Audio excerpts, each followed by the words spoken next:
Astaga.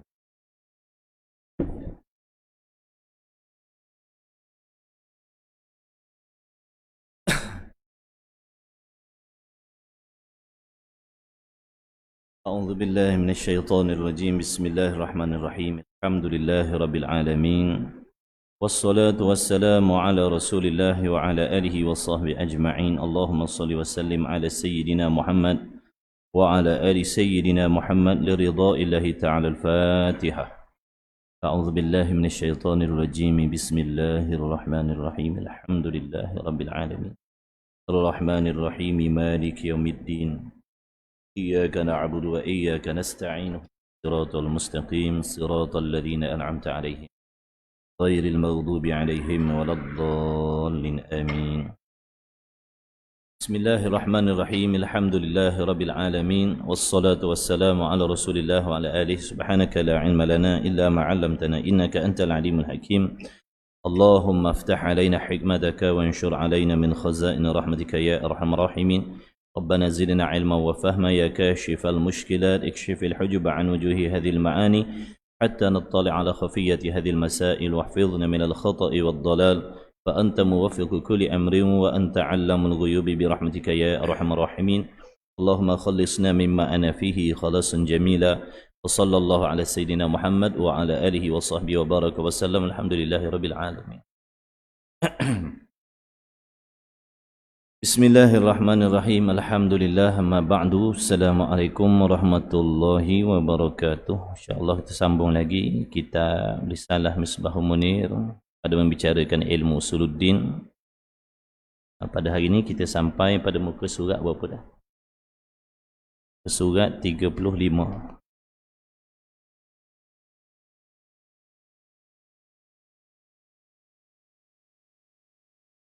Dan dengan ini selesailah. Bismillahirrahmanirrahim. Qala Syekhul Musannif rahimahullahu ta'ala wa nafa'ana bi'ulumihi fid daraini amin. Dan dengan ini, maksud dengan ini, selepas daripada musannif menghuraikan kepada kita sifat yang wajib, mustahil dan harus bagi Rasul. Dan dengan ini selesailah huraian-huraian segala sifat-sifat yang bersangkut paut dengan Rasul-Rasul yang wajib atas tiap-tiap mukallaf mengetahui dan mengaku putus di dalam hatinya dengan jalan tafsil.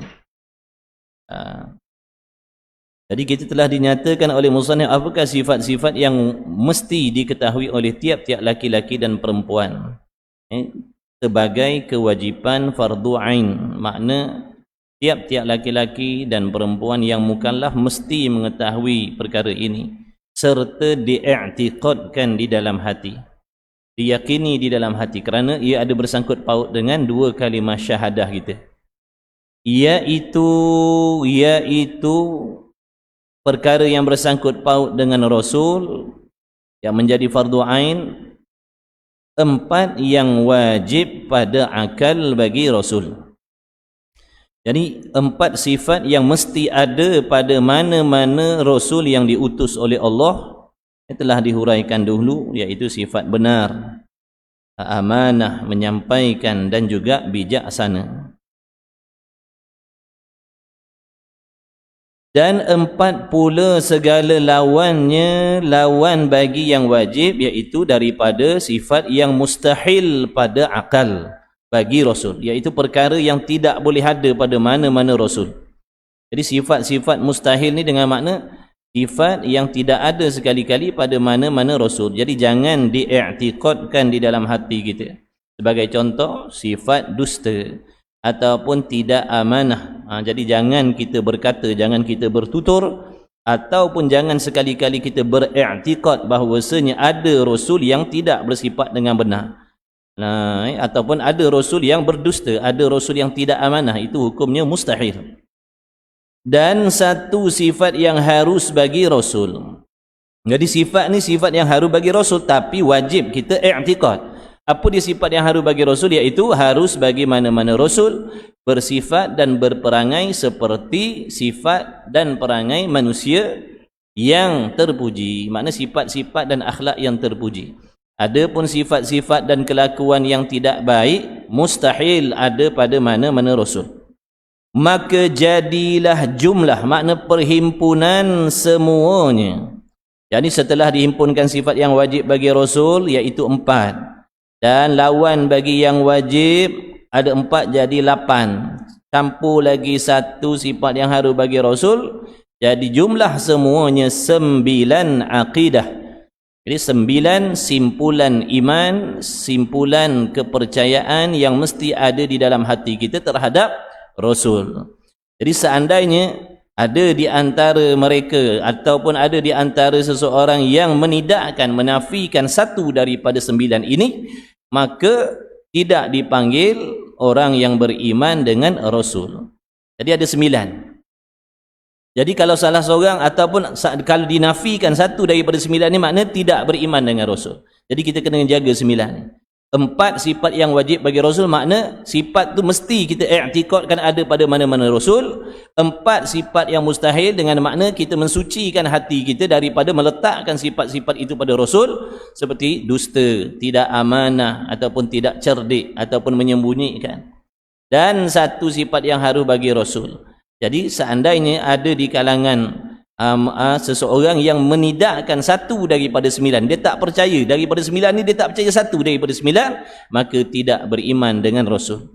Contoh je, dia meragui yang Rasul tu bersifat dengan benar, ataupun dia meragui yang Rasul tu menyampaikan segala hukum hakam Allah, ataupun dia meragui bahawasanya Rasul itu harus bersifat seperti sifat manusia, maka tidak beriman dengan tak beriman dengan Rasul, batallah syahadah dia. Maka apabila dihimpunkan akan 9 akidah yang bersangkut paut dengan Rasul, dengan 20 yang wajib bagi Allah. Jadi 20 sifat yang wajib bagi Allah, daripada sifat wujud sampai kepada sifat kaunuhu ta'ala mutakalliman.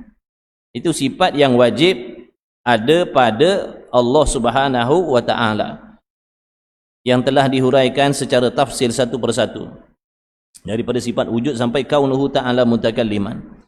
Dan 20 yang mustahil bagi Allah Ta'ala, yakni lawan-lawan bagi sifat yang wajib, dan dihimpunkan dengan 1 yang harus bagi Allah Ta'ala. Apa dia sifat yang harus bagi Allah?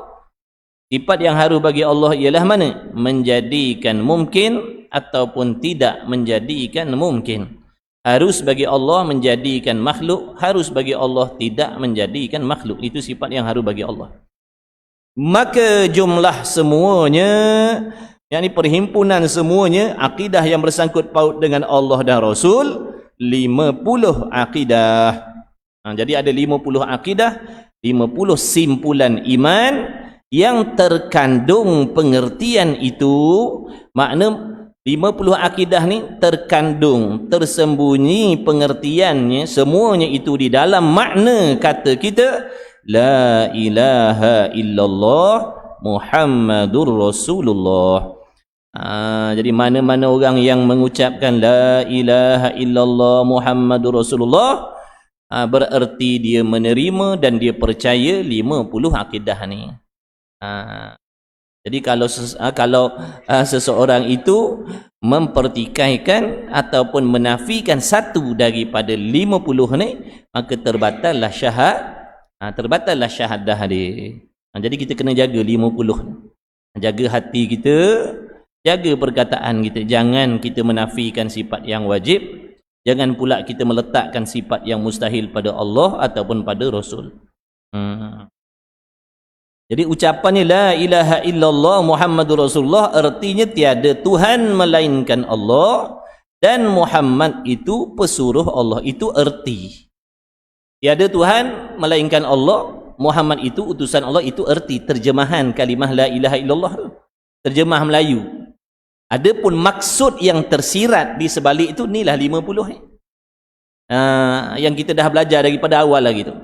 Pada sifat yang wajib bagi Allah, sifat yang mustahil bagi Allah, sifat yang harus bagi Allah, Sifat yang wajib bagi Rasul, sifat yang mustahil dan yang harus bagi Rasul. Jadi maksud tu tersirat di sebalik la ilaha illallah Muhammadur Rasulullah.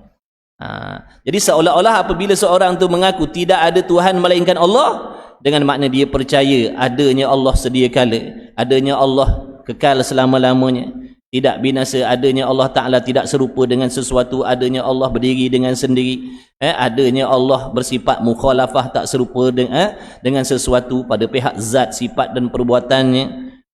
Dia mengakui bahasanya ada sifat pendengar, pelihat, penutur ilmu pada Allah, ada sifat salbiyah pada Allah, ada sifat ma'ani pada Allah, ada sifat maknawiyah pada Allah. Jadi bila dia mengaku la ilaha illallah, bila dia kata tidak ada Tuhan melainkan Allah, maknanya dia yakin yang Allah tu ada sedia kala lagi.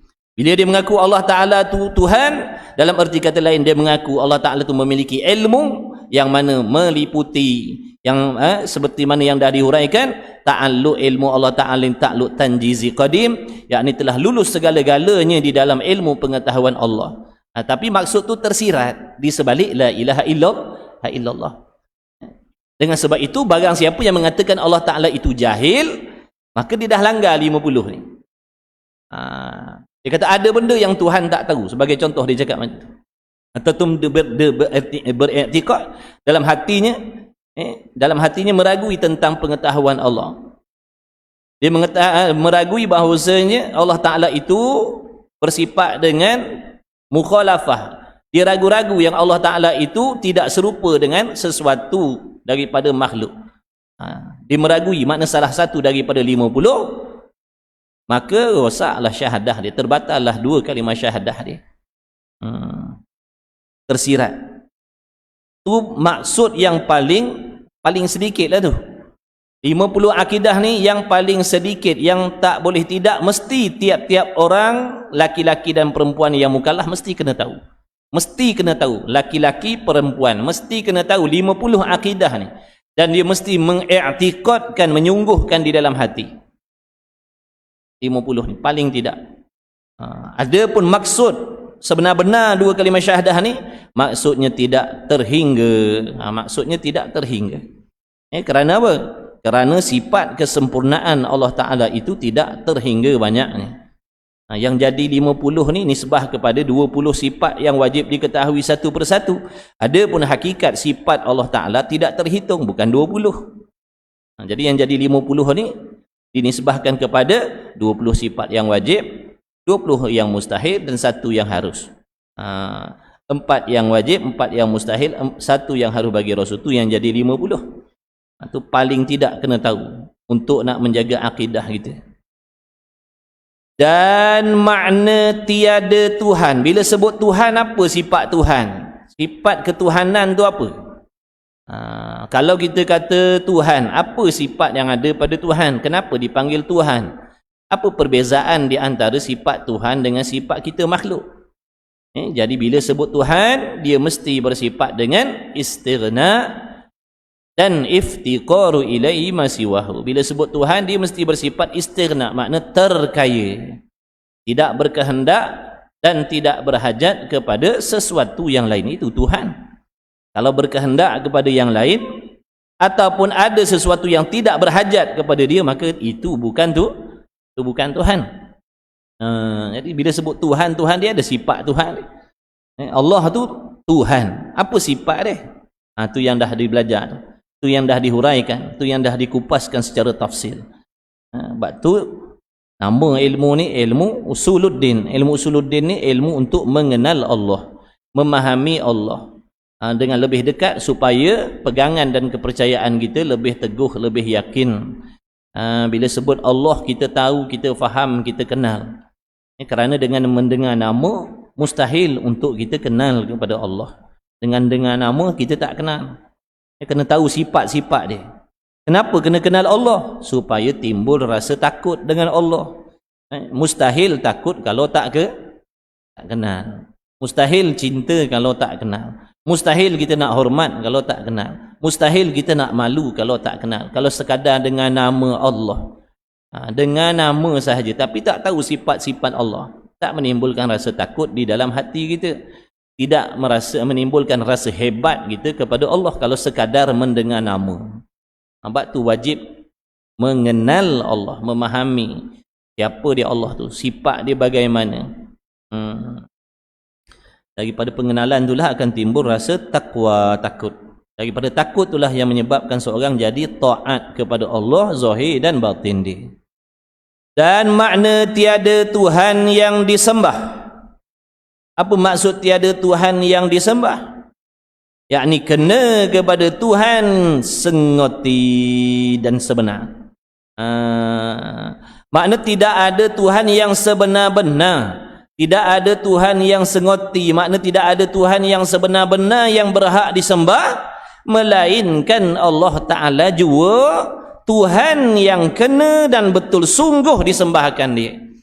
Kenapa Allah Ta'ala sahaja yang sebenar-benar disembah? Yang sebenar-benar menjadi Tuhan, tidak ada yang lain. Kerana tidak ada pada yang lain sifat-sifat ketuhanan. Tidak ada pada selain Allah memiliki sifat-sifat ketuhanan. Tidak ada pada yang lain wujudnya seperti Allah, sedianya seperti Allah, kekalnya seperti Allah, ilmunya seperti Allah, kesempurnaannya seperti Allah, maha sucinya seperti Allah. Tidak ada. Makna tidak ada yang memiliki sifat-sifat ketuhanan melainkan Allah Ta'ala sahaja yang memiliki sifat itu. Sebab tu pada patung-patung, berhala-berhala ataupun pada makhluk, tidak boleh dipanggil Tuhan. Kerana apa? Kerana pada demikian itu tidak memiliki sifat ketuhanan. Sebab tu tidak ada Tuhan selain Allah. Kerana Allah saja yang memiliki sifat-sifat ketuhanan tadi. Allah saja yang betul disembah. Allah Ta'ala sahaja yang tepat disembah. Allah Ta'ala sahaja yang berhak disembah dengan sebenar-benar. Dan makna Tuhan itu ialah tupanan atau tumpuan. Bila sebut Tuhan, Tuhan ni ialah tupanan ataupun kita kata tempat menumpang, tempat berkehendak kita, tempat berhajat kita, atau tempat tumpuan yang ditupan, yakni yang ditumpang atau yang ditumpu oleh tiap-tiap yang lain daripadanya, yang lain daripada Allah. Selain daripada Allah, sekaliannya menumpu, berhajat, berkehendak, bergantung kepada Allah. Cuba kita tilik, cuba kita fikir. Bila detik dan saat ataupun bila ketika yang kita tidak menggunakan nikmat Allah? Bila waktu yang kita tak guna nikmat Allah? Bila waktu yang kita tak guna nikmat Allah? Bila? Ada? Nampak tak? Senantiasa duduk dalam nikmat Allah. Maknanya senantiasa kita ni bergantung, berhajat, berkehendak kepada Allah. Itu yang dikatakan tadi tempat tumpuan dah. Bila sebut Tuhan, Tuhan ni tempat tumpuan, tempat menumpang sekalian yang lain kepadanya, tempat berhajat yang lain kepadanya. Maka tidak boleh jadi tupanan atau tak boleh jadi tumpuan, melainkan satu zat yang terkaya dan lepas ia zat daripada tiap-tiap barang yang lain daripadanya, yang dikatakan dia istighna. Jadi tak boleh nak jadi tumpuan. Akal kita tak boleh nak terima nak jadikan Allah Ta'ala ni tempat tumpuan, tempat tumpangan, tempat berkehendak, tempat berhajat, melainkan Allah Ta'ala ni mestilah suatu zat yang terkaya, dengan makna dia tidak berkehendak dan tidak berhajat kepada sesuatu yang lain. Itu syarat nak menjadi tumpuan sekalian makhluk. Syarat dia mesti terkaya. Diri dia tu sendiri mesti terkaya. Diri dia tu sendiri mesti tidak berkehendak dan tidak berhajat kepada yang lain. Yang dipanggil yang dikatakan dia istighna dengan makna terkaya Allah ataupun maha kaya Allah Ta'ala. Apa maksud Allah Ta'ala maha kaya? Maksud Allah Ta'ala maha kaya tidak berkehendak dan tidak berhajat kepada sesuatu yang lain. Itu maksud kaya Allah. Sejak bila Allah Ta'ala bersifat dengan kaya, bersifat dengan maha kaya? Sedia kala lagi Allah Ta'ala bersifat maha kaya dah. Dalam arti kata lain, sedia kala lagi Allah Ta'ala itu tidak berkehendak dan tidak berhajat kepada yang yang lain. Bukan bermaksud, bukan kaya Allah Ta'ala itu bermaksud Allah memiliki segala-galanya. Allah Ta'ala memiliki langit dan bumi, bukan. Bukan dengan makna Allah Ta'ala itu dipanggil kaya dengan sebab dia memiliki dunia dan akhirat. Dia memiliki bulan dan bintang, memiliki alam ini, bukan. Yang dimaksudkan dengan Allah Maha Kaya itu ialah dia tidak berkehendak dan tidak berhajat kepada sesuatu yang lain. Itu maksud Allah Maha Kaya. Kenapa tak boleh dikatakan Allah Ta'ala tu Maha Kaya ataupun maksud kaya Allah dengan sebab dia ada langit bumi? Kalau Allah Ta'ala tu dikatakan kaya kerana memiliki langit dan bumi, sebelum adanya langit dan bumi, dia tidak bersifat dengan kaya. Macam orang, macam manusia, sebagai contoh nak mudah faham, kita panggil seseorang tu, si Polan ni kita panggil dia orang kaya. Kenapa kita panggil dia orang kaya? Kerana dia memiliki harta. Sebelum ada harta, boleh panggil kaya tak? Nampak tak? Sebelum ada harta, dia tak bersifat dengan kaya. Bila ada harta, baru dipanggil kaya. Nampak tak? Kalau Allah Ta'ala tu dikatakan kaya sebab ada alam, sedia kala alam ni ada ke tak ada? Sedia kala alam ada tak? Tak ada, ada. Sedia kala Allah Ta'ala kaya tak? Kalau begitu tak kaya. Kalau begitu tak kaya lah Allah Ta'ala sedia kala, sebab sedia kala dia tak ada apa-apa lagi. Jadi kena faham maksud kaya. Kita selalu duk berdoa, wahai Allah yang Maha Kaya, selalu kita duk sebut. Tapi kita tak faham maksud kaya Allah. Yang kita faham kaya Allah sebab ada langit bumi. Kalau begitu sebelum ada langit bumi, dia tak bersifat dengan kaya. Jadi yang sebenar-benarnya maksud kaya Allah Ta'ala ialah tidak berkehendak dan tidak berhajat kepada sesuatu yang lain. Itu maksud kaya Allah. Dan tiap-tiap barang yang lain berkehendak dan menumpu kepadanya Allah, yang dikatakan dia iftiqar. Iftiqar makna berkehendak segala sesuatu yang lain kepada Allah. Dan tidak nampak dan tidak terima pada fikiran akal. Dengan maksud akal kita tidak boleh terima nak dikatakan Allah Ta'ala itu bersifat dengan iftiqar, dan tidak terima pada fikiran akal dengan terkaya dan istighna itu, melainkan satu zat yang pasti sungguh bersifat dengan wujud. Makna bila sebut Allah Ta'ala bersifat dengan istighna dan iftiqar, ataupun bila disebutkan Allah Ta'ala itu bersifat dengan terkaya, tidak berkehendak dan tidak berhajat kepada yang lain, menunjukkan mesti ada pada Allah Ta'ala itu sifat wujud. Dia mesti ada. Allah tu mesti ada, Tuhan tu mesti ada. Barulah dia boleh bersifat dengan istighna, terkaya, makna tidak berkehendak kepada yang lain. Seandainya Allah Ta'ala itu tidak bersifat dengan ada, kalau Tuhan itu bersifat dengan tiada, sudah tentu dan sudah pasti dia berhajat kepada pencipta. Kalau Allah itu tiada, kalau Tuhan itu tiada, sudah tentu dia berhajat kepada yang menjadikan dia. Daripada tiada kepada ada. Nampak tak? Bila ada kehendak pada dia kepada yang lain, untuk dia diciptakan, Allah Ta'ala berkehendak kepada Tuhan yang lain menjadikan dia. Itu menunjuk dia berkehendak kepada yang lain. Bila berkehendak kepada yang lain, tak sesuai nak dipanggil terkaya. Sebab maksud terkaya ni tidak berkehendak kepada yang lain. Tidak berkehendak kepada yang lain. Tidak berkehendak kepada pencipta. Sebab tu syarat nak bersifat istighna, dia mesti ada. Ada di tu pula mesti qidam, sediakala. Kalau tidak ada, kalau dia tak bersifat dengan sedia kala, nescaya dia bersifat dengan baharu. Apa erti baharu? Apa erti baharu? Baharu apa erti? Nak khatam dah kitab dah ni. Dah 2 kali ulang tak kitab ni? Tak apalah.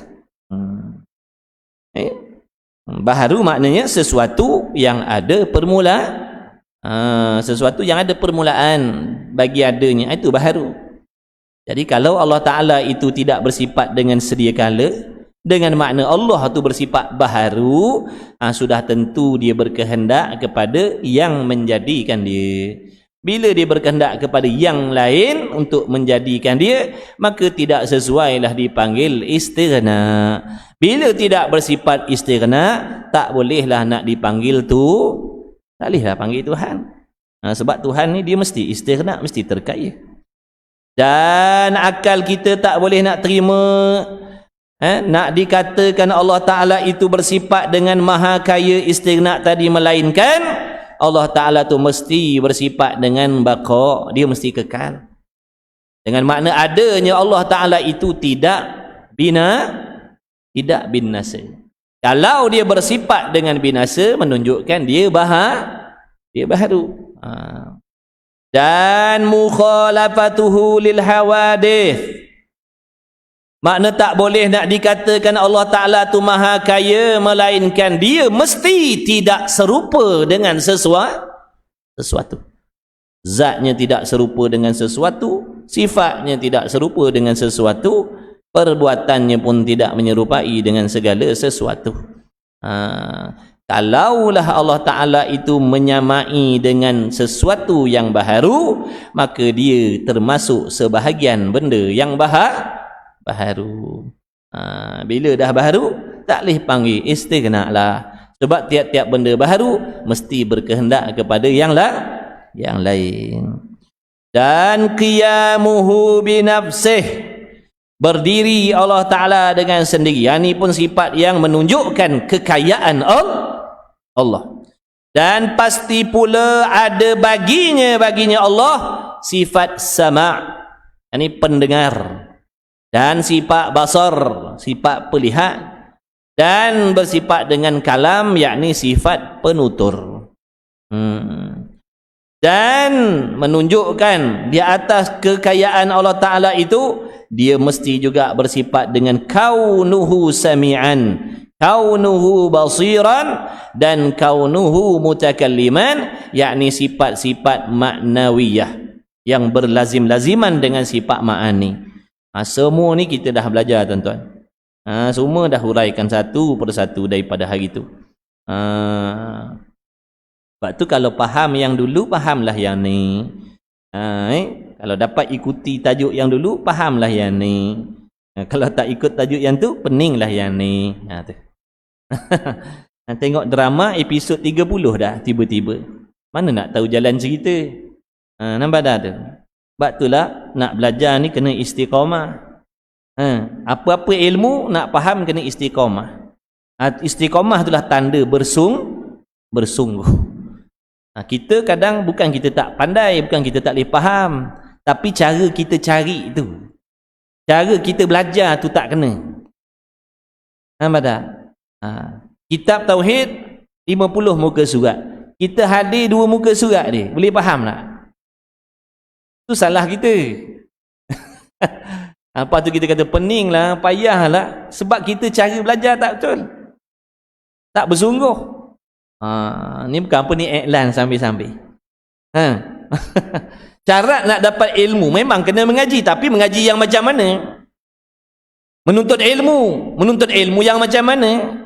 Menuntut ilmu dengan sikap acuh tak acuh, itu tak dapat lah. Pada adatnya kalau bersungguh dapat. Bersungguh tu macam mana? Istiqamah, niatnya betul, adabnya betul, ada kitab. Minta maaf tuan-tuan ni. Budak sekolah, dia pergi sekolah bawa buku tak? Kalau anak-anak kita pergi sekolah, mama tak payah bawa buku sekolah hari ni, pergi dengar je, agak-agak dapat ilmu tak? Boleh, tapi tak sama kalau dia bawa buku. Tu saya nak tegur cara belajar. Minta maaf tuan-tuan, bukan apa, tu masuk dalam adab menuntut ilmu. Menuntut ilmu ni dia kena ada adab dia. Menuntut ilmu dia kena ada adab dia. Kena ada kitab pula sendiri, bukan macam library. Pas ngaji letak balik kat gerak. Tok guru datang buat kitab, anak murid datang lenggang kangkung. Minta maaf tuan-tuan, sebab dulu kita pun kena tegur benda tu. Makna kita kena faham, mengaji ni, menuntut ilmu ni, Masya Allah, benda yang paling mulia tuan-tuan. Kita ni dimuliakan Allah sebab dia ilmu yang ada pada diri kita dan ilmu yang kita amalkan. Kata Imam Ghazali rahimahullahu ta'ala, dengan sebab ilmu dan amal ni Allah jadikan langit dan bumi. Dengan sebab ilmu dan amal Allah utuskan segala rasul. Dengan sebab ilmu dan amal Allah turunkan kitab-kitab. Dengan sebab ilmu dan amal Allah Ta'ala jadikan dunia dan akhirat. Dengan sebab ilmu dan amal Allah Ta'ala jadikan segala alam ni yang dilengkapi dengan pelbagai jenis nikmat. Dikarenakan oleh ilmu dan amal tuan-tuan. Nak bagi tahu ilmu dan amal ni sangat-sangat mulia. Sebagai contoh tuan-tuan, ada seorang nak datang kat masjid kita ni, kita terpaksa keluarkan belanja sampai puluh ribu sebab dia nak datang. Apa tanda tu? Nak menunjukkan siapa yang nak datang ni, orang lekeh ke orang mulia nak datang ni? Nak menunjukkan orang yang mulia, sebab kita sanggup berhabis sampai puluh ribu nak buat persiapan sebab dia nak datang. Nak menunjukkan dia mulia tuan-tuan. Ni nampak tak? Sebab dia ilmu dan amal, Allah jadikan langit dan bumi. Allah jadikan dunia dan akhirat. Allah jadikan para nabi, para rasul. Sebab dia ilmu dan amal. Maka ilmu dan amal ni sangat-sangat mulia apabila ada pada seseorang. Dan sangat-sangat mulia bila diamalkan. Maka kita kena bersungguh. Kita kena gasa ilmu ni, ya Allah, mulia sangat. Dan kita kena muliakan apa sahaja yang bersangkut paut dengan ilmu, kita kena muliakan dia. Baik kitab, baik majlis, baik waktu, baik apa saja tuan-tuan. Kena muliakan dia. Orang kaya jadi mulia bukan sebab kaya dia. Sebab tu dalam Islam, kalau kita hormat seorang, kita hormat seorang sebab harta benda dia, hilang 2/3 daripada agama kita. Kita hormat dia sebab kaya dia. Tak boleh. Kita kena hormat sebab ilmu dan amal yang ada pada dia, bukan dengan sebab kekayaan dia. Nampak tak tu? Jadi orang kaya jadi mulia sisi Allah sebab ilmu dan amal. Orang miskin jadi mulia sisi Allah sebab ilmu dan amal yang ada pada diri dia. Orang yang cantik, orang yang cacat, apa sahaja tak, baik laki baik perempuan, dia jadi mulia sisi Allah sebab ilmu dan amal yang ada pada diri dia. Bayangkan tu ilmu. Jadi kita kena bersungguh tuan-tuan. Kena bersungguh bab belajar agama ni. Kena bersungguh macam orang cari duit. Bila cakap bersungguh ni, bab cari duit orang tahu bersungguh macam mana. Kerja tiap-tiap hari, mana ada orang seminggu sekali pergi kerja. Tiap-tiap hari istiqamah pergi belajar, pergi mengaji, pergi cari duit. Bersungguh, betul dah tu.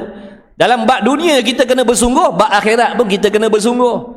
Sebab kita sendiri yang cakap, kita ni dunia akhirat kena seimbang. Kalau macam ni tak seimbang, ni sengit. Dalam bab ilmu, cari ilmu dunia, kita bersungguh. Istiqamah, kadang sanggup keluar duit belanja, buat pinjaman dan sebagainya, nak belajar ilmu dunia. Tapi ilmu akhirat yang ada di surau, di masjid, yang dibagi dengan percuma ni, maknanya kita buat acuh tak acuh. Ya Allahu Akbar. Bersungguhlah, insya-Allah. Siapa bersungguh dia akan dapat. Walladzina jahadu fina, siapa yang bersungguh kepada Allah, lanahdiyannahum subulana, Allah Taala akan bagi petunjuk. Tapi kena bersungguh dulu. Allah suruh kita bersungguh dulu, baru datang pertolongan Allah. Kalau kita sendiri tak bersungguh, macam mana Allah nak tolong kita? Tu iklan. Iklan. Bila kita mengaji tak faham, nanti jadi jemu. Bila jemu kita akan jadi lari daripada majlis ilmu. Baik lepak kedai kopi. Daripada pergi dengar, pergi kita tak faham. Kadang tak faham tu sebab dek kita sendiri. Nampak tak? Ni ilmu fardu ain tuan-tuan. Ni bukan ilmu fardu kifayah. Ni ilmu fardu ain. Tak tahu ilmu ni berdosa.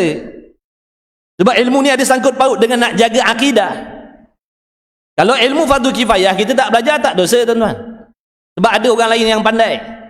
Tapi kalau ilmu fardu ain, selagi kita tak pandai, selagi tu dituntut atas diri kita kena belajar. Fiqh, tauhid, tasawuf, tajwid. Ni 4 ilmu ni kena pandai masing-masing. Laki perempuan kena belajar. Ni lebih-lebih lagi ilmu akidah. Ilmu akidah, ilmu suluddin, ilmu tauhid, ilmu yang menyebabkan terhasilnya dalam diri kita akidah yang sebenar terhadap Allah. Inilah asyraful ilm, ilmu yang paling mulia sekali. Dalam banyak-banyak ilmu tu yang paling mulia sekali ilmu akidah. Makna kalau ilmu lain yang kurang mulia kita bersungguh, yang mulia ni takkan kita tak nak bersungguh. Ilmu yang kurang mulia tu kita dah bersungguh, takkan ilmu yang sangat-sangat paling mulia kita tak nak bersungguh. Nampak tak? Jadi kena bersungguh tuan-tuan mengaji. Kita bukan tak boleh pandai, kita boleh pandai. Kata Tok Guru Arwah Tok Guru Haji Abdullah, dia kata ilmu tauhid ni bukan susah. Kalau susah tak ada orang pandai, tak ada orang faham, dan bukan senang sangat. Kalau senang sangat ramai pula yang pandai, kata dia. Dah tu dia kata tengah-tengah. Siapa bersungguh dia dapat lah. Yang kata bersungguh tu mengaji kena jaga istiqamah, kena ada kitab kalau boleh lah. Kalau ada, sebab kitab ni untuk apa? Kita nak rujuk kat rumah, kita boleh tengok balik tanda kita bersungguh. Oh begini, macam tu. Tapi kalau tak ada macam tu lah, makna ibarat macam tengok TV ya. Pergi dengar seronok-seronok, pergi dengar. Apa tujuan kita datang majlis ilmu? Apa tujuan? Apa tujuan kita datang majlis ilmu? Tujuan dia apa? Nak seronok-seronok dengar, nak saja-saja dengar, ataupun nak faham?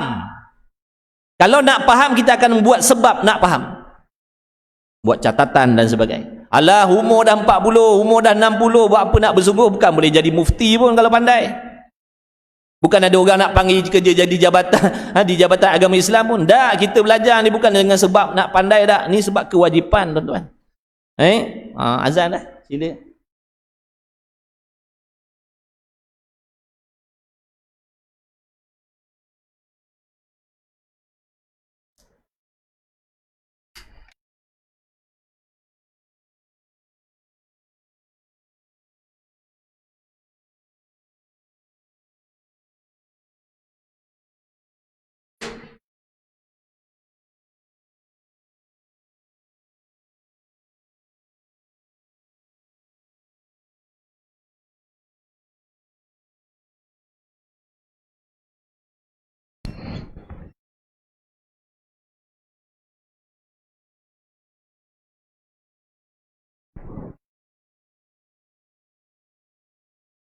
Allahu Akbar, Allahu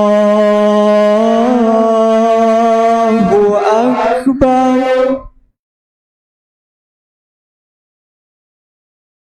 Allahu Akbar, Allahu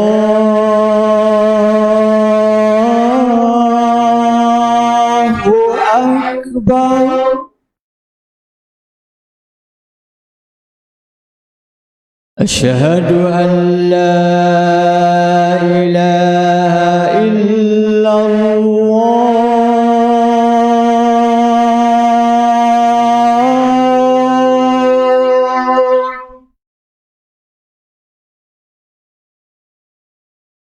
أشهد أن لا إله إلا الله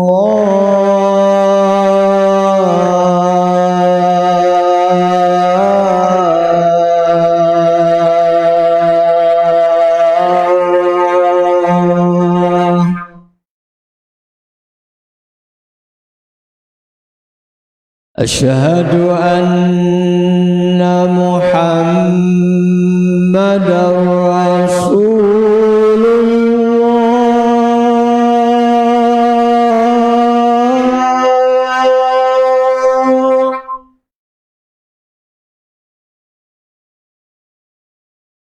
أشهد أن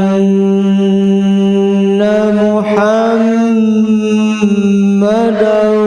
رسول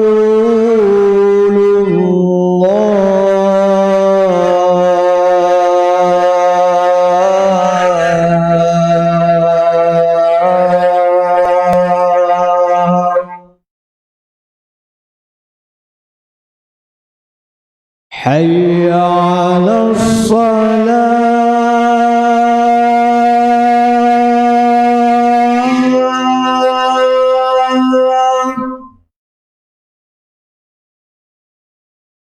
حي على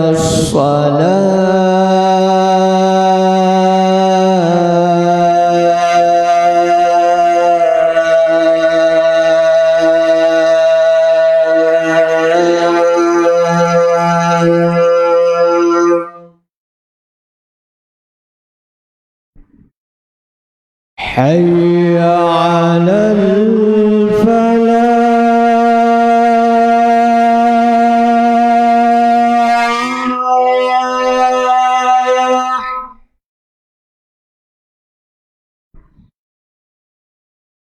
حي على الفلاح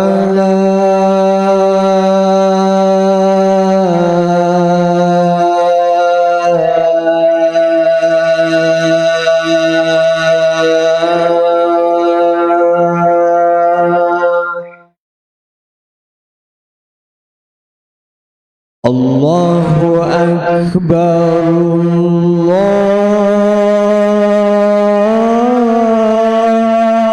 الله أكبر لا إله إلا الله.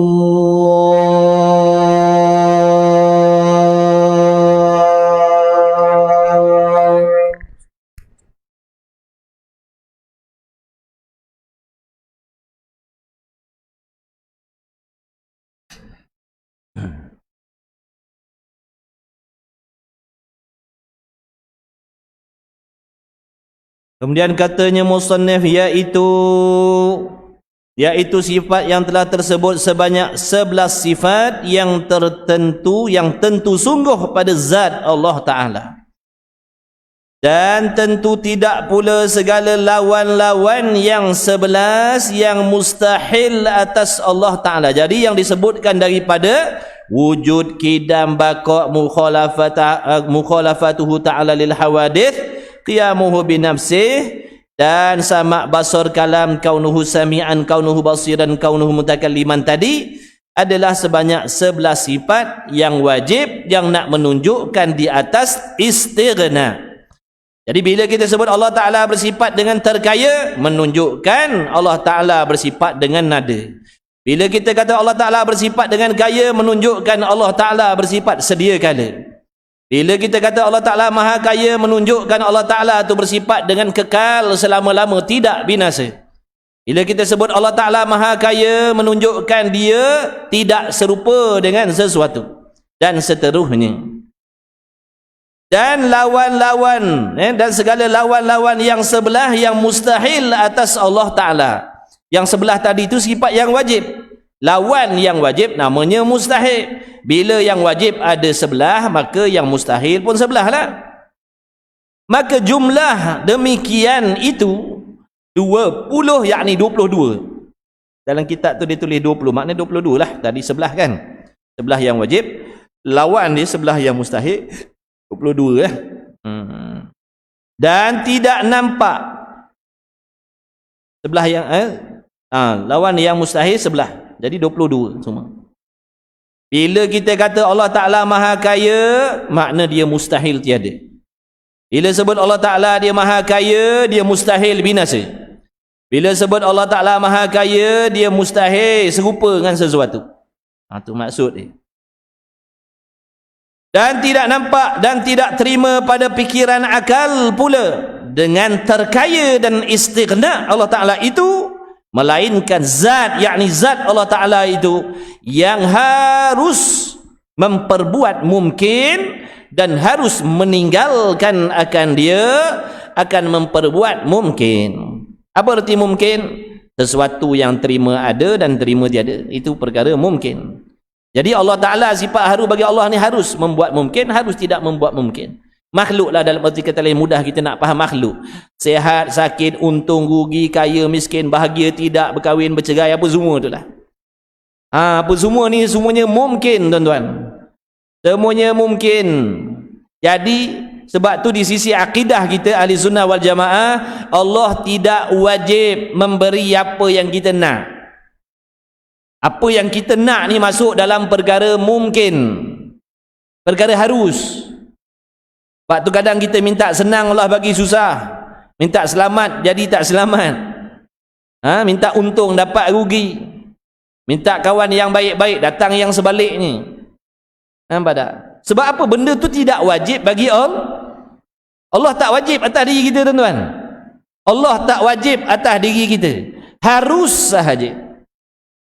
Sebab tu kalau kita dah kenal, kita dah tahu, kita dah faham, yang Allah Ta'ala ini tidak wajib memberikan kepada kita sesuatu pun, bahkan harus sahaja, barulah mudah kita nak redha dengan ketetapan dan ketentuan yang Allah dah aturkan ke atas diri kita. Barulah kita tak jahat sangka dengan Allah. Sebab kita faham, walau minta kaya tapi Allah tak bagi pun harta pada kita, kita takkan berasa hati dengan Allah. Sebab apa? Sebab kita tahu Allah tak wajib bagi, cuma harus sahaja bagi, bukan wajib bagi. Allah tak wajib bagi kita benda sedap-sedap, Allah tak wajib bagi kita benda nikmat-nikmat, benda seronok-seronok. Orang yang i'tikad Allah wajib bagi ni Mu'tazilah. Orang Mu'tazilah dia i'tikad Allah wajib bagi yang baik-baik, mesti bagi yang lazat-lazat, mesti bagi yang seronok-seronok. Adapun kita ahli sunnah dah, kita i'tikad Allah nak bagi benda baik pun harus, Allah nak bagi sebaliknya pun harus atas Allah. Sebab dia maha mengetahui apa yang dia buat, dia maha mengetahui apa yang sesuai untuk kita, apa yang terbaik untuk kita. Sebab ilmunya maha meliputi, dia maha bijaksana. Kita pun tak tahu kadang-kadang yang kita minta tu mudarat ataupun manfaat untuk diri kita. Sebab apa kita minta ni? Ikut nafsu. Nafsu kata benda ni bagus untuk kita, nafsu. Tapi pengetahuan kita tak seperti Allah, yang mana Allah Ta'ala sahaja yang maha mengetahui benda tu sesuai ataupun tidak, manfaat ataupun mudarat untuk kita. Allah Ta'ala je yang maha mengetahui.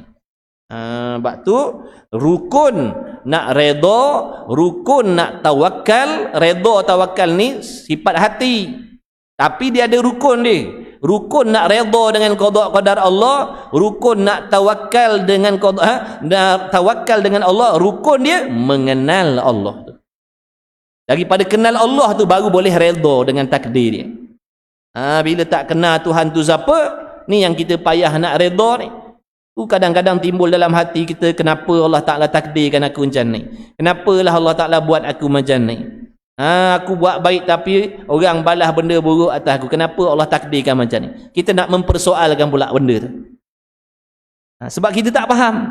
Kalau kita faham, apa yang kita nak pertikaikan dah memang Allah Ta'ala maha adil dalam segala hal. Dia bersifat dengan maha adil, dia meletakkan sesuatu tu memang kena tepat pada tempat dia. Cuma kita yang tak faham. Waktu di sisi ahlillah, di sisi ahli sufi, apa sahaja yang Allah Ta'ala bagi pada diri dia baik, benda baik ataupun sebaliknya, semuanya elok je. Allah tak pernah buat benda tak elok pada diri dia. Sebab apa? Sebab hati dia tu kenal Tuhan. Sebab hati dia kenal Tuhan, sebab tu Allah bagi nikmat ke bala di sisi dia semuanya baik. Sebab Allah tu maha baik. Bila Allah maha baik, apa yang ditakdirkan atas diri kita semuanya baik. Cuma kita tak faham. Bila tak faham tu yang kita kata Tuhan tak baik dah. Kita tak kenal Tuhan, kita kata tak patut Tuhan buat macam ni. Kita kata tak patut Tuhan buat macam ni, tak patut Tuhan takdir macam ni, tak patut Tuhan suruh macam ni. Kita kata tak patut pada Tuhan pula dah. Kita kata tak patut pada Allah pula dah. Jadi Allah ni ada juga tak patut dia buat. Allahu Akbar. Duduk selidik betul-betul perkataan tu. Tak patut Allah takdir macam ni, tak sepatutnya Allah buat macam ni. Tak kena dah. Yang kenanya siapa? Kita. Maknanya kita lebih tahu daripada Tuhan ke? Dan tidak terima fikiran akal pula dengan terkaya dan istighna itu, melainkan zat yang harus memperbuat mungkin dan meninggalkan akan dia. Jadi kalau Allah Ta'ala tidak bersifat dengan harus memperbuat mungkin, nescaya Allah Ta'ala akan bersifat dengan wajib memperbuat mungkin ataupun mustahil perbuat mungkin. Jadi dah hurai dulu dalam sifat yang harus bagi Allah. Sifat yang harus bagi Allah menjadikan mungkin ataupun tidak. Kalau Allah Ta'ala tidak bersifat dengan harus, nescaya dia akan bersifat dengan wajib memberi, wajib menjadikan. Bila sebut wajib menjadikan, apa maksud wajib menjadikan? Wajib ni apa erti wajib? Perkara yang mesti ada sedia kala lagi dan tidak terima tiada sampai bila-bila. Jadi kalau Allah wajib bagi, maknanya semua benda lah kita dapat. Wajib buat, makna mesti semualah kita dapat. Nampak tak tu? Padahalnya tidak. Kalau Allah Ta'ala mustahil buat, takkan ada sesuatu daripada makhluk. Kalau Allah wajib bagi, benda baik tak adalah benda musibah datang pada kita semua benda seronok dah. Kalau wajib, tu maksud wajib. Ni dah, ada kala senang, ada kala susah, ada kala sihat, ada kala sakit, ada kala untung, ada kala rugi. Tu menunjukkan tak wajib. Kalau kata Tuhan mustahil memberi sesuatu, kalau mustahil takkan ada sesuatu pun yang akan wujud, takkan sesuatu pun diciptakan oleh Allah kalau menjadikan mungkin itu hukumnya mustahil bagi Allah. Jadi nak kata Allah wajib bagi pun tak kena, nak kata Allah mustahil bagi pun tak kena, yang kenanya harus bagi. Harus memperbuat mungkin. Jadi kalau Allah Ta'ala tak harus memperbuat mungkin, menunjukkan Allah Ta'ala tu berada di dalam tekanan. Mesti bagi. Tu mesti bagi. Tekanan tu. Terpaksa bagi. Allah mesti bagi. Macam kita mesti semayang, tekanan atas diri kita. Maka jumlah yang direti, makna yang dipaham daripada istighna itu 23. Jadi 20 akidah, 23 simpulan akidah terkandung maksudnya, tersirat maksudnya 23 ni di sebalik istighna. Bila kita sebut Allah bersifat istighna, Allah bersifat dengan maha kaya, Allah Ta'ala tidak berkehendak dan tak berhajat kepada yang lain, menunjukkan di sebalik itu 23 akidah ni. 23 akidah ni. Inilah dikatakan masuk di dalam istighna, yakni terkaya Allah Ta'ala. Kerana jikalau luput salah satu daripada 23 ni, seandainya hilang salah satu, seandainya dinafikan salah satu daripada 23 akidah ni, maka ada kalanya Allah berkehendak kepada yang menjadikan dia jika luput sifat wujud. Makna kalau hilang sifat wujud pada Allah, membawa kepada Allah tu akan berkehendak kepada yang lain. Kalau Allah tu tidak bersifat dengan wujud, dengan makna dia bersifat dengan lawan bagi wujud. Lawan bagi ada makna tiada. Jadi kalau Allah tu bersifat dengan tiada, nescaya akan membawa kepada dia berkehendak kepada yang menciptakan dia daripada tiada kepada ada. Bila dah berkehendak kepada yang lain, tidaklah boleh dipanggil istighna. Jika luput sifat qidam pun begitu juga. Seandainya Allah Ta'ala itu tidak bersifat dengan sedia kala, dalam erti kata lain dia bersifat baharu, nescaya tak boleh dipanggil istighna juga. Sebab tiap-tiap benda baharu berhajat kepada pencipta. Dan seandainya luput pada Allah Ta'ala sifat baqa, kekal Allah Ta'ala. Apa maksud kekal Allah? Kekal Allah Ta'ala tu dengan makna adanya Allah tidak terima tiada sampai bila-bila, tidak terima binasa. Itulah maksud kekalnya Allah. Bukan kekal dengan makna memakan masa yang panjang. Allah Ta'ala tu kekal, bukan bermaksud adanya Allah memakan waktu yang panjang, beratus ribu juta tahun, bukan. Kalau begitu dipanggil kekal zamani, kekal yang bersangkut paut dengan masa.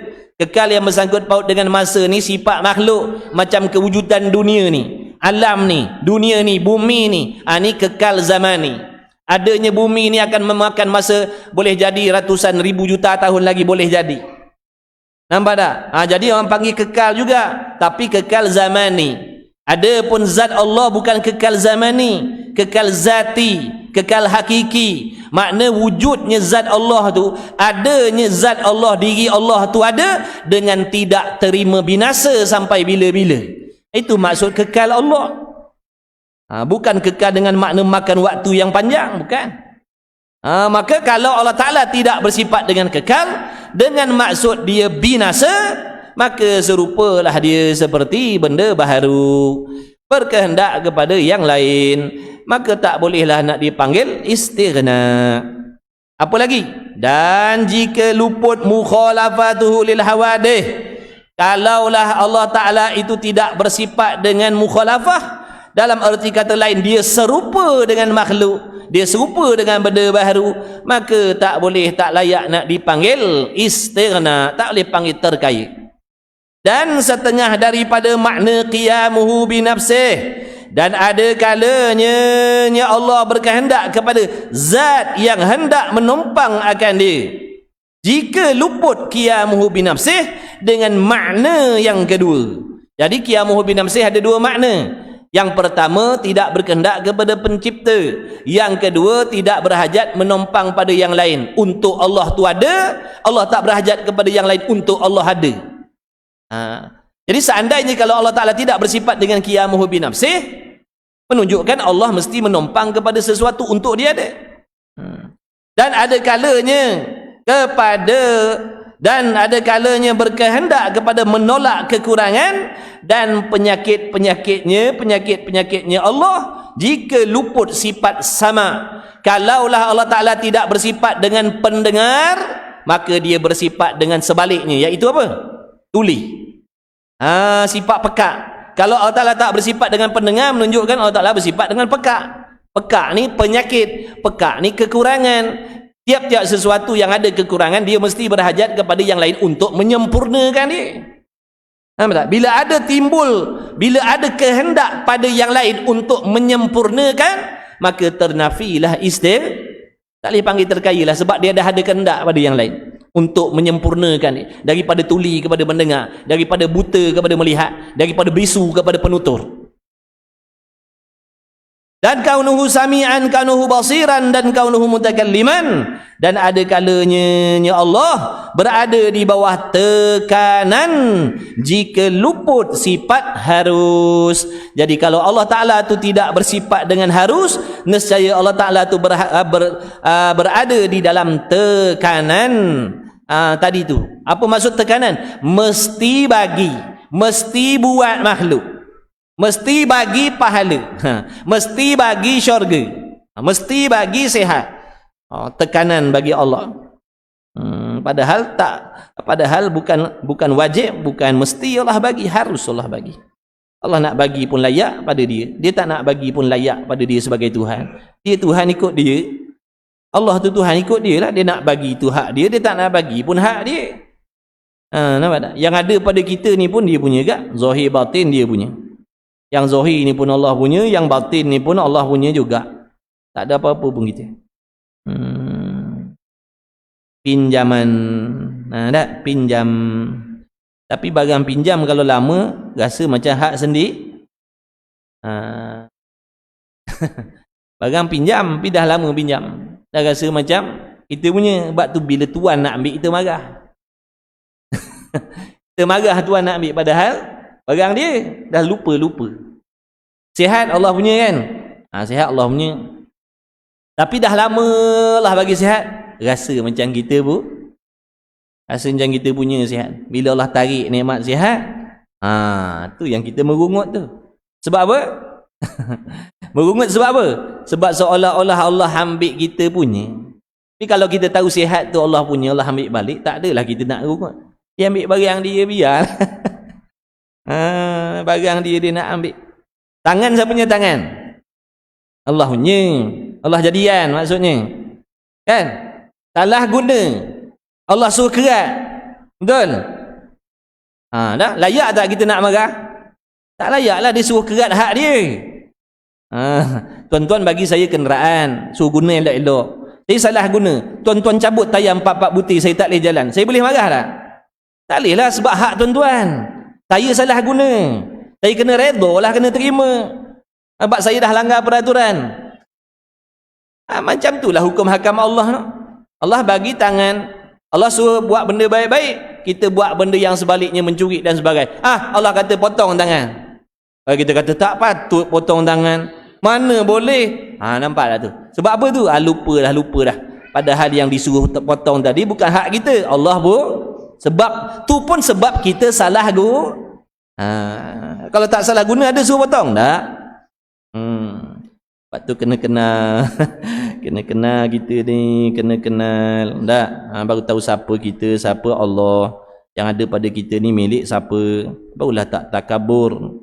Barulah tak sombong. Lebih-lebih lagi sombongan Tuhan. Sombongan Tuhan.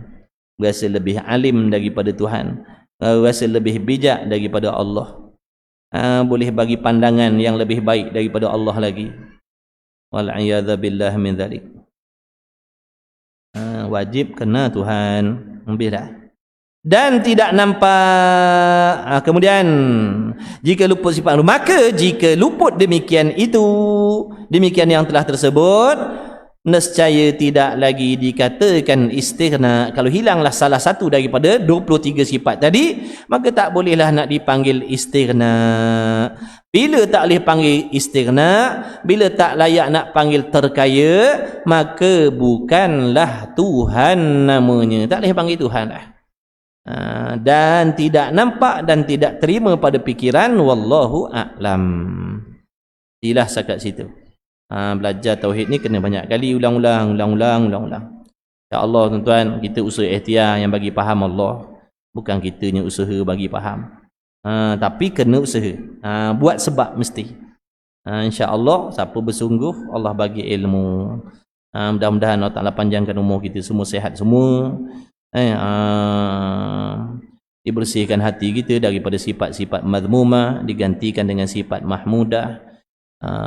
Dilahirkan dalam hati kita cintakan ilmu, kasihkan alim ulama, jadi orang yang beradab dengan ilmu, insya-Allah. Mudah-mudahan kita diredai oleh Allah dunia dan akhirat. Allahumma amin. Bismillahirrahmanirrahim. Alhamdulillahirabbil alamin, wassalatu wassalamu ala Rasulillah. Allahumma rabbana fa'na bima 'allamtana, rabbana 'allimna alladhi yanfa'una, rabbana faqih ahlana wa qarabati lana fi dinina ma ahli kutri unsa wa dzakar. Allahumma khalisna mimma ana fihi khalasan jamila wa sallallahu ala sayyidina Muhammad wa ala alihi wa sahbihi wa baraka wa sallam. Alhamdulillahirabbil alamin. Taqabbalallahu minkum.